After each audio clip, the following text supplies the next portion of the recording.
Voyons un exemple. À l'occasion de leur déménagement, Michel et Ghislain doivent transporter une boîte de 32,9 kg. Michel soutient la boîte en exerçant une force de 144 N selon un angle de 60 degrés par rapport à l'axe des X.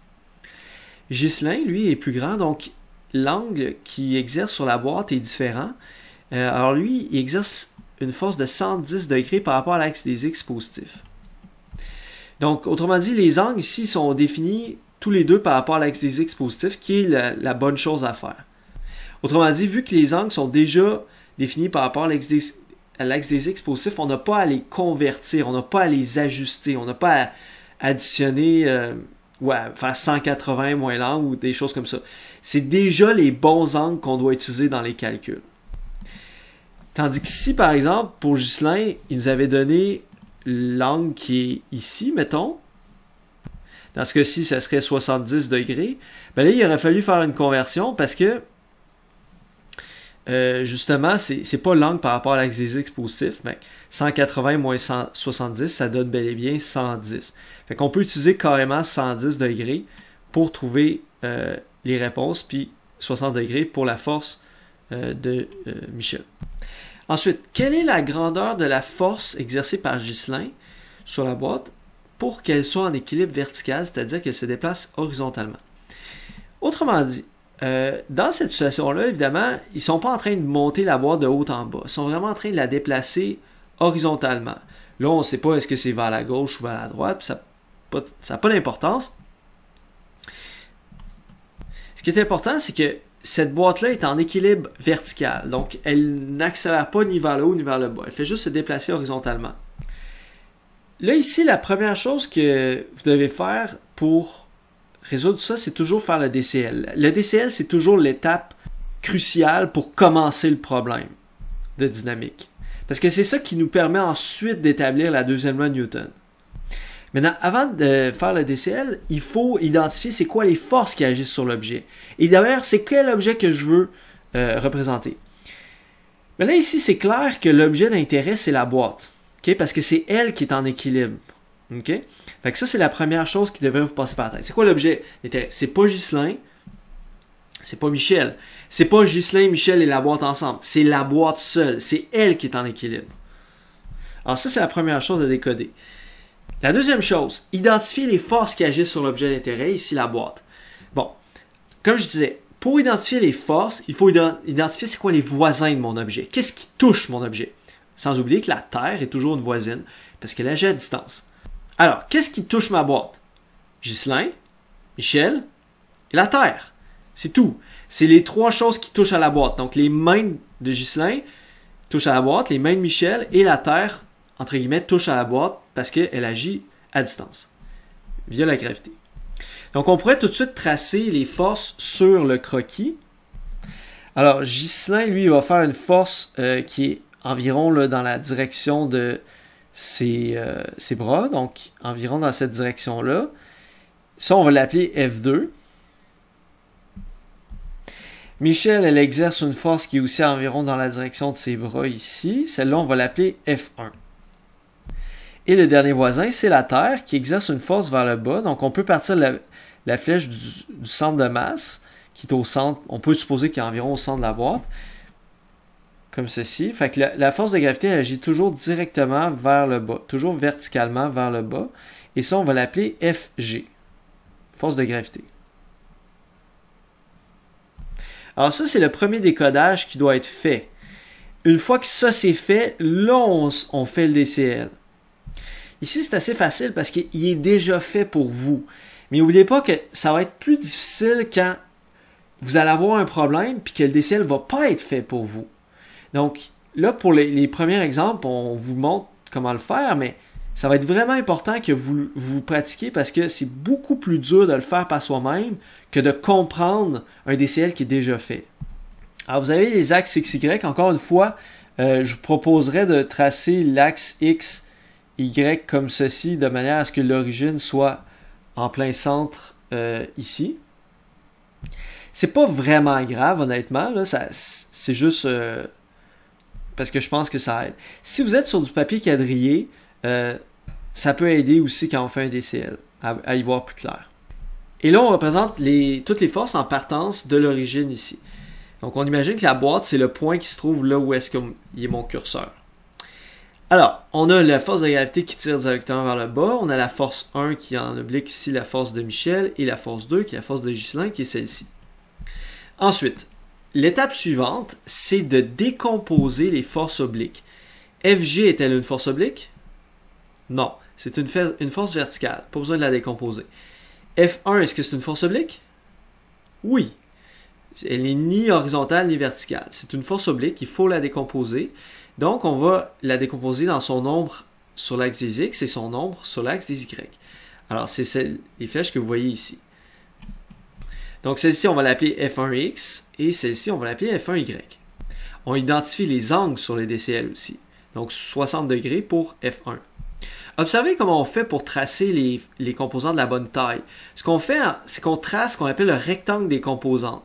C'est-à-dire qu'on part du bout de la flèche, puis ensuite on trace un segment, puis on le fait en pointillé ici, de manière à arriver sur l'axe des X. Mais ce segment-là, c'est très important qu'il soit parallèle à l'axe des Y. Et la distance qu'on va avoir entre l'origine et le point de jonction, ça va être notre composante en X. Même chose de l'autre côté, on part de l'extrémité du vecteur F1 et maintenant on va vers l'axe des Y, mais parallèlement à l'axe des X, comme vous voyez ici. Et le point de jonction est ici, et ensuite on trace une flèche du point de départ, de l'origine jusqu'au point de jonction, et ça c'est notre composante F1Y ici. On fait la même chose pour F2, donc F2 est ici, on trace sa composante en X et sa composante en Y.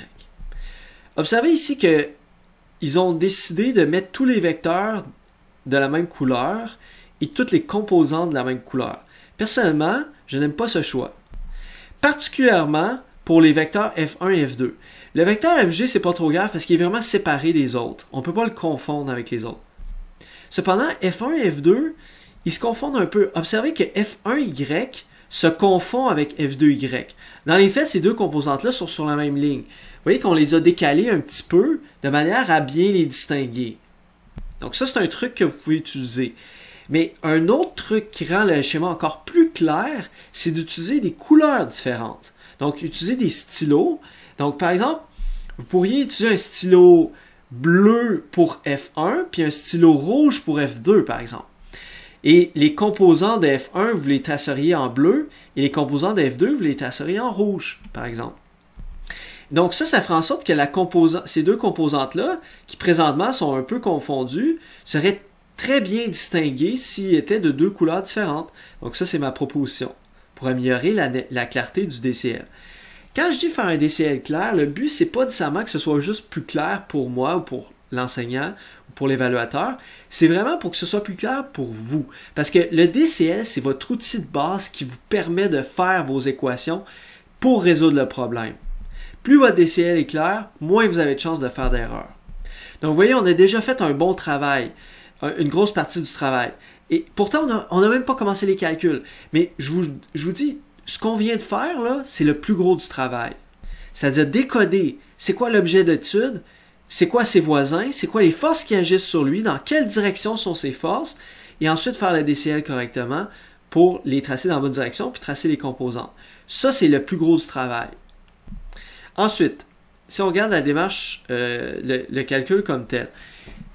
Numéro 1, l'information recherchée, ce qu'on veut savoir, c'est la grandeur de la force que Ghislain doit appliquer.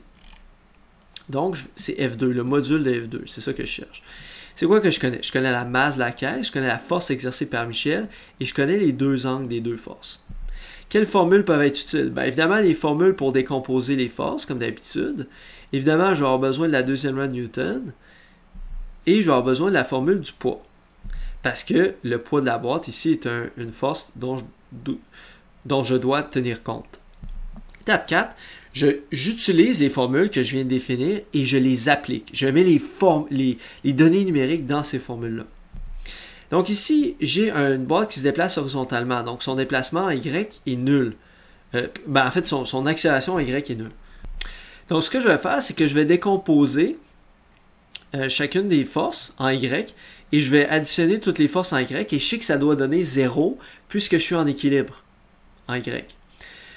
Alors, la force 1 en Y, c'est toujours la même formule en fait, là, c'est force fois sin de l'angle. Donc force fois sin de 60 degrés, ça donne ça.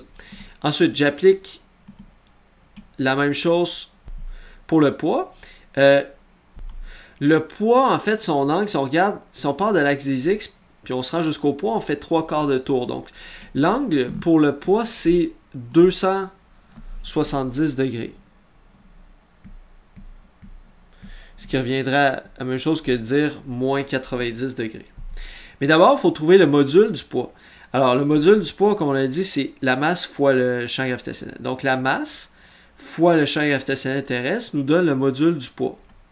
Maintenant, pour aller trouver la composante en Y du poids, je vais faire la même chose que d'habitude. Donc, le module de la force fois le sinus de son angle.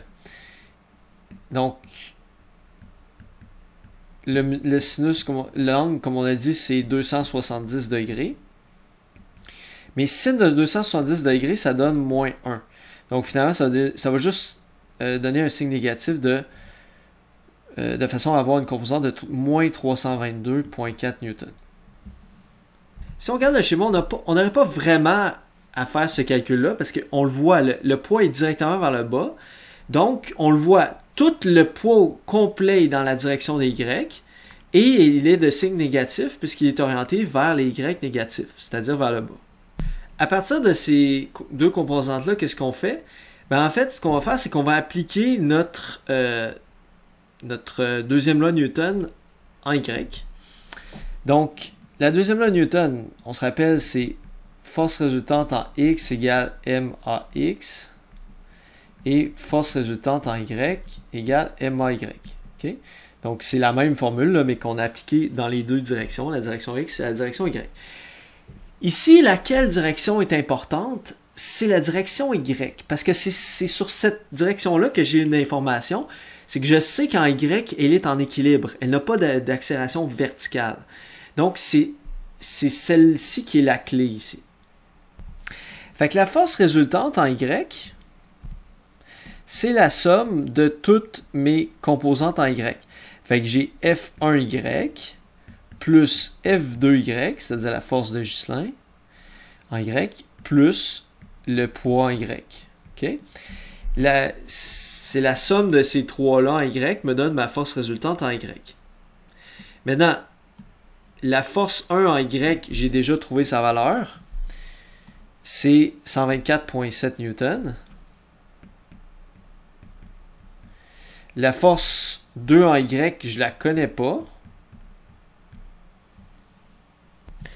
Et la force de gravité en Y, c'est mon moins 322.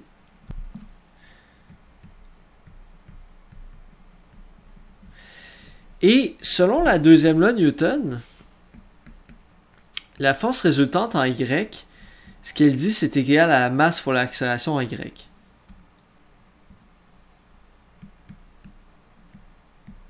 Sauf que là, je suis en équilibre. Alors, en équilibre veut dire qu'il n'y a pas d'accélération en Y. Donc ça vaut 0. Donc, autrement dit, puisque l'accélération vaut 0, ça veut dire que la somme des forces en Y doit donner 0. Je suis en équilibre en Y. Et ça va me permettre d'aller chercher mon F2Y. Donc, je vais juste l'isoler ici. Pour ce faire, je vais envoyer ça du côté droit. Il va devenir positif. Et je vais envoyer celui-là du côté droit aussi. Il va devenir négatif. Hein? N'oublions pas que quand on change de côté d'équation d'un terme, on inverse l'opération. Donc, F2Y est égal à 322,4 newtons moins 124,7 newtons, ce qui donne 197,7 newtons. Alors ça, c'est ce qu'ils ont calculé ici. Oups. Maintenant, on n'a pas encore terminé, parce que ça, c'est la force exercée par Ghislain verticalement. Mais la question, c'est pas c'est quoi la force exercée par Ghislain verticalement. La question, c'est quoi la grandeur de la force exercée par Ghislain. Donc, ce qu'on cherche, c'est vraiment le module de F2, pas juste F2Y. On veut F2 au complet. Fait que là, on va simplement utiliser le fait que la composante en Y, c'est le module fois le sinus. Okay? Ça, c'est toujours la même chose, l'expression générale pour trouver une composante. Puis nous, on a calculé F2Y, puis on sait c'est quoi l'angle θ2. Fait qu'on peut isoler F2. Fait qu'on envoie le sinus à gauche, devient divisé. Fait que ça devient F2Y divisé par sinus de θ2. Fait que notre F2Y, c'est notre 197,7 Newton. Et l'angle, c'est l'angle de sa force qui est 110 degrés. Et ça nous permet d'aller chercher la force totale qui est de 210,3 Newton. On arrondit ça à 3 chiffres, ça devient 210 Newton. Donc, réponse, il doit appliquer une force de 210 Newton sur la boîte pour la maintenir en état d'équilibre vertical.